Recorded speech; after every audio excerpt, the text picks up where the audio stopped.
Bonjour, bonsoir à tout le monde. C'est une très courte vidéo, c'est simplement dans le but d'encourager quelqu'un. Souvent, nous passons tout notre temps à nous plaindre, à nous morfondre, à nous inquiéter sur des choses que nous n'avons pas. Bien-aimé, je t'encourage à te focaliser plus sur des choses que tu as.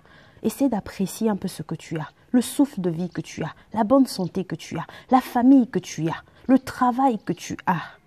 Oui, c'est peut-être pas grand-chose, c'est peut-être pas ce que tu as toujours planifié avoir. Tu as peut-être 45 ans, 35 ans. Il y a tant de choses que tu as voulu avoir à cet âge-là que tu n'as pas. Oui, bien-aimé, c'est normal. Il peut arriver qu'on s'inquiète un peu, mais ne passe pas tout ton temps à te plaindre, à t'inquiéter sur ces choses. Car la Bible nous dit, les inquiétudes dans le cœur de l'homme là-bas, mais une bonne parole le réjouit. Je viens ce soir, je viens en ce moment pour t'encourager avec ces petites paroles. J'espère que le Seigneur t'aidera. Bien-aimé, ne passe pas ton temps à te plaindre sur ce dont tu n'as pas. Ne passe pas tout ton temps à te faire du mal pour ce que tu n'as pas. Essaie d'apprécier la vie autrement. Les humains ont dit, l'homme est un éternel insatisfait. Et la Bible nous dit que la nature humaine a tendance à désirer ardemment. Cela explique que même si tu as besoin d'une voiture, même si tu as besoin d'une maison, aujourd'hui tu acquiers la chose dont tu as besoin. Demain tu auras encore besoin de quelque chose. Après-demain tu acquiers ce dont tu as besoin. Et après-demain tu en auras encore besoin. Et ainsi de suite. Ainsi va la vie. Au lieu de te focaliser à te faire du mal sur ce que tu n'as pas, à te faire du mal, à te faire des soucis sur ce dont tu as besoin. Bien-aimé, apprends à apprécier la vie différemment. Apprends à apprécier cette grâce, cette faveur que Dieu a fait pour toi, d'être en bonne santé, d'être en vie. Parce que tout ce dont tu es en train de planifier, tout ce que tu es en train de faire, tu le fais simplement parce que tu es en vie. Tu planifies tant de choses, tous les projets que tu as l'occasion et l'opportunité de le faire simplement parce que tu es en vie. Apprécie le souffle de vie que tu as. Apprécie ce que tu as. Parce que tu vois peut-être pas grand ce que tu as. Oui, tes projets sont énormes, tes projets sont grands. Mais quelque part, il y a quelqu'un qui a besoin du peu que tu as.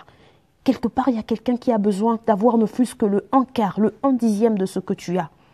Bien-aimé, apprécie la vie. Sois positif, je t'encourage. Tu as aujourd'hui besoin d'un mariage. Demain, tu seras marié. Après-demain, tu auras des enfants. Oui, les besoins ne finiront pas. Il y aura encore quelque chose qui viendra. Pour demander, pour réclamer quelque chose. Il y aura toujours quelque chose qui viendra encore. Et ainsi de suite, il y aura toujours un vide qui sera là. Et ce vide, c'est simplement la place que le Seigneur doit combler dans ta vie.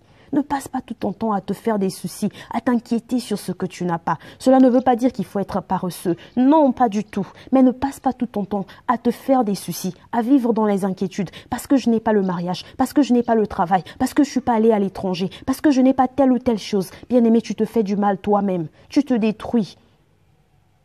Tu as des promesses que le Seigneur a données pour toi. Crois, persévère, sois positif.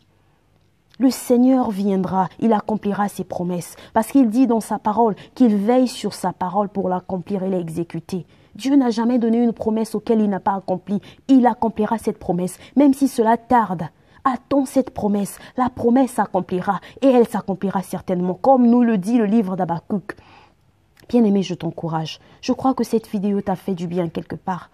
Je t'encourage à garder la positivité. Je t'encourage à t'approcher du Seigneur. Je t'encourage à remercier Dieu pour ne fût-ce que le peu que tu as. Parce que le peu que toi tu crois que le peu, ce peu-là est grand quelque part pour quelqu'un d'autre. Sois positif et garde l'atmosphère spirituelle. Le Seigneur viendra. Il accomplira tout ce dont il a promis dans ta vie. Garde l'atmosphère spirituelle. On se retrouve très bientôt dans la vidéo prochaine. J'espère que vous avez été bénis. Que Dieu vous bénisse. Bye bye.